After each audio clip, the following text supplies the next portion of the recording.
A lot of people can see it in a bad light. The concept of change can be pretty scary. So I understand why it's a very controversial topic, which is why I want to talk about it.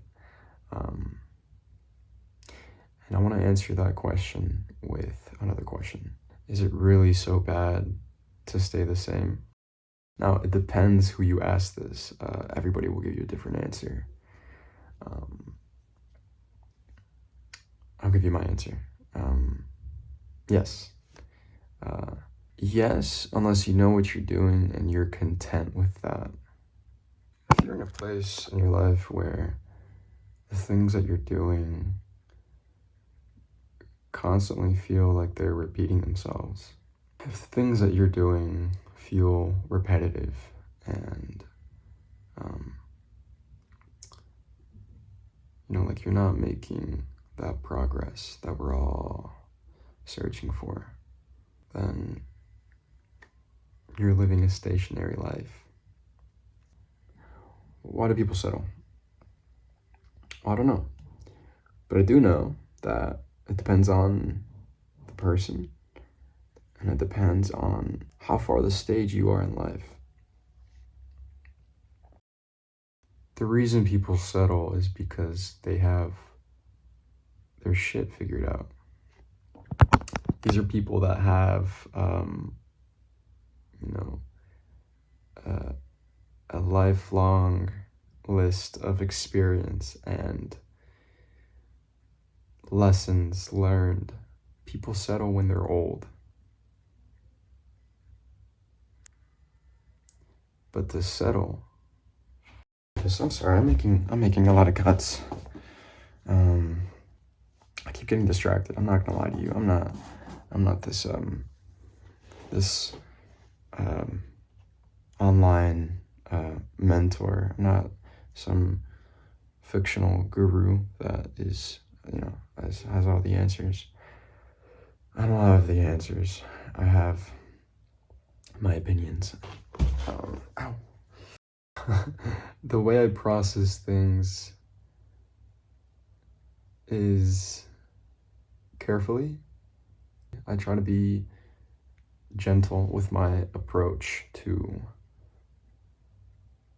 the words I'm selectively choosing. That's why I'm doing it now. Maybe there's something, one or two things that you might resonate with. I mean, that's why I'm doing this. Sorry, my hair is a mess. You can tell. I have not washed my hair in days. I don't care. I admit that, yeah.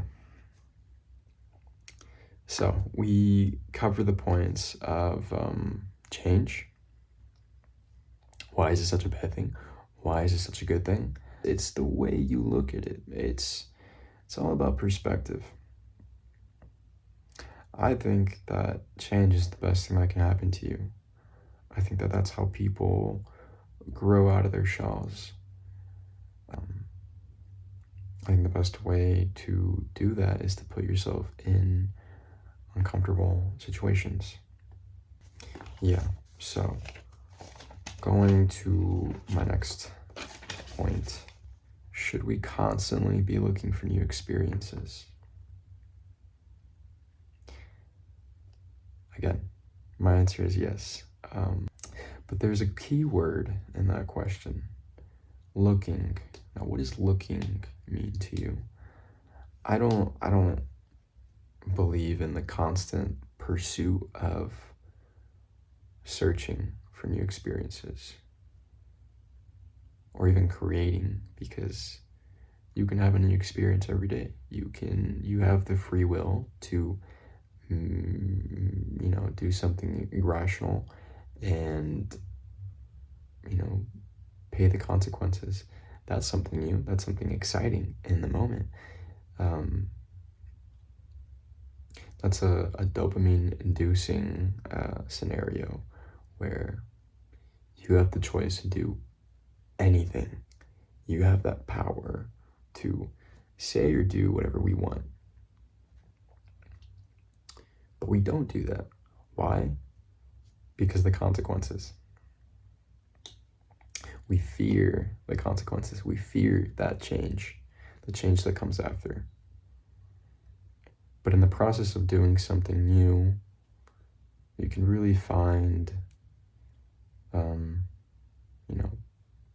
pure bliss, joy in trying something new.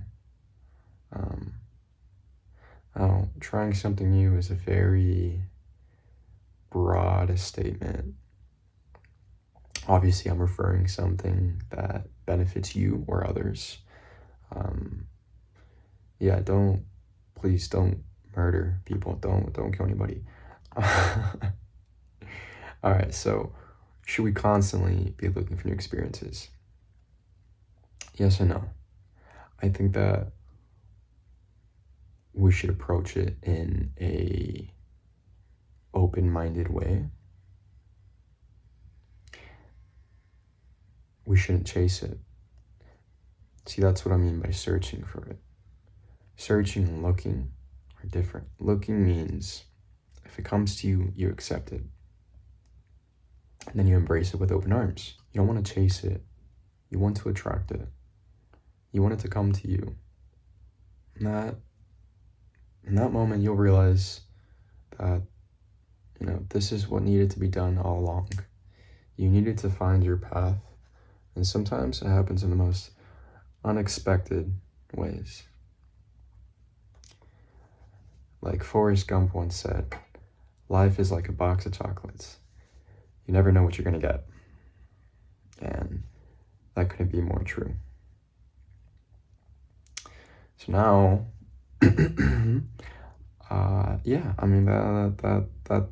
that's the main.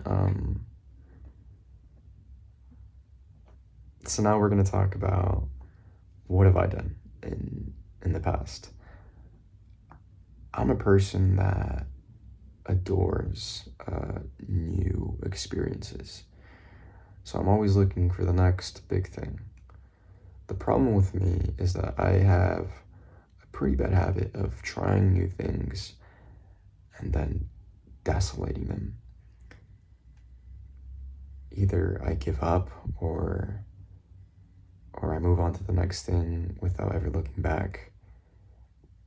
And I don't finish. I never finish because I don't remember the reason why I started. But I know the reason.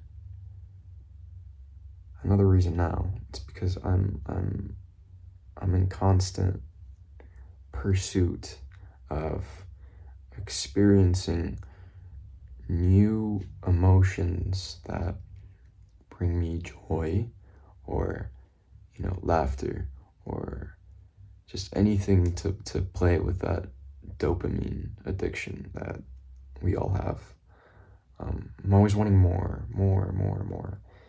And that's my problem. That's a bad habit that I have developed over the years because I'm physically incapable of settling, which to a lot of you might see it as a good thing. It is a good thing if you know what you're doing. Nobody knows what they're doing. So to me, I am completely lost. However, I feel as if though, can I say that? I feel as if though I have changed a lot over the years. Again, I moved out of the house at 18 with nothing but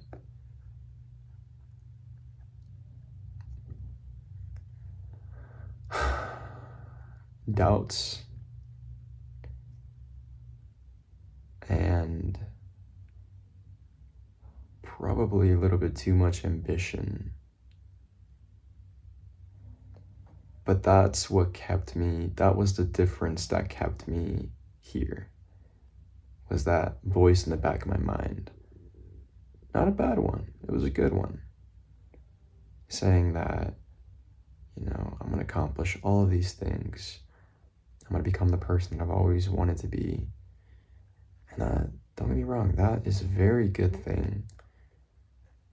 I didn't have these voices saying that what I was doing was wrong. And I think having that sense of reality always by your side, keeping you in check, is absolutely abundant. What is that word? Is abundant in today's society. That voice, I either decided to avoid, or the other one telling me that what I was doing was the correct decision was louder and was more prevalent, and it was in my ear the whole time, acting as if, you know, I was chosen for this. So very selfish in many regards, but I think that both voices are necessary. It's kind of like having the angel on one shoulder and the devil on the other. And it was just kind of this balance of yes and no. In other words, it was easy for me to choose because I'm impulsive. I don't like being indecisive, so I choose right away. And most of the time, it is the most it's the most unpractical but exciting thing.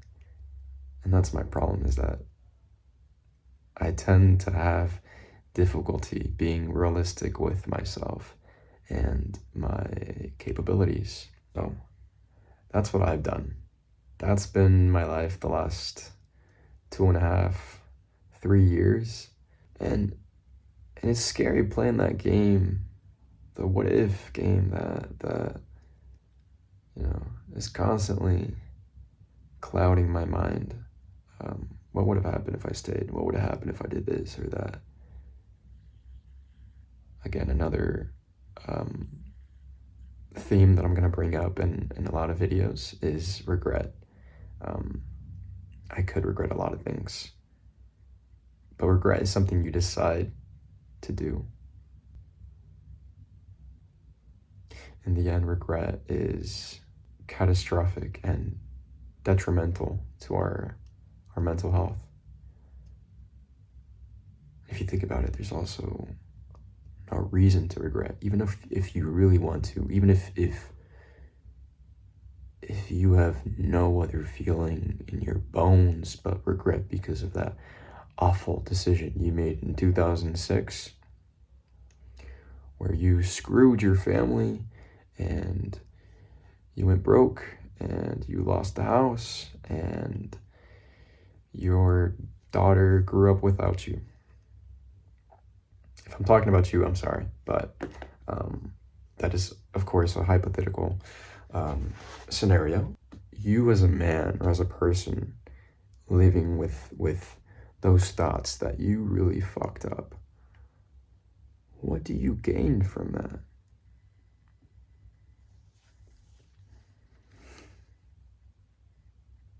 You can't do anything. So what do? You reflect on it, you learn, then you put it in the past. Then you put it in that secret vault. Forget about it.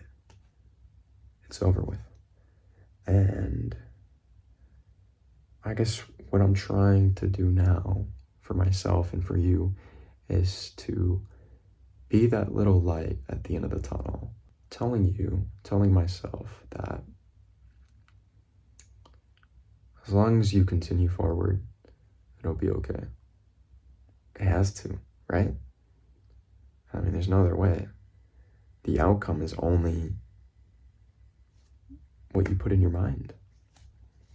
So if you keep persisting, this is what you want and this is what's going to happen, something positive, a good outcome, that eventually it's going to become real if you believe it enough. So look for that